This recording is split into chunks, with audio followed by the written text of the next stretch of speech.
আর মাত্র কয়েকটা দিন, তারপর 2025 সালকে বিদায় জানাতে হবে।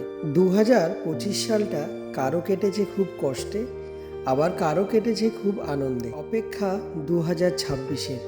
কত শত মানুষ নতুন করে স্বপ্ন বুনছে। নতুন বছরে সব কিছু আবার নতুন করে শুরু করি, ফেলে আসা দিনগুলোকে পিছনে রেখে। শুরু করি নতুন করে পথ চলা। এক কাপ চা চুমুক দিতেই যেমন তাজা হয়ে যায়, ঠিক তেমনই চলো আবার স্বপ্ন দেখি নতুন করে। ভালো থাক সেই মানুষগুলো যারা ভালোবাসতে জানে, গুরুত্ব দেয় ভালোবাসার মানুষটাকে। চলো গিয়ে বসি সেই একই গাছের ছায়াতে, নতুন এক বছরে নতুন এক দিনে। সব কিছু ভুলে গিয়ে নতুন করে বাঁচার নামই জীবন। ভিডিওটা ভালো লাগলে কমেন্টে লিখে যেও কিভাবে শুরু করবে 2026 সালটা। ভালো থাকবে সকলে, ভালো রাখবে কাছের মানুষটাকে।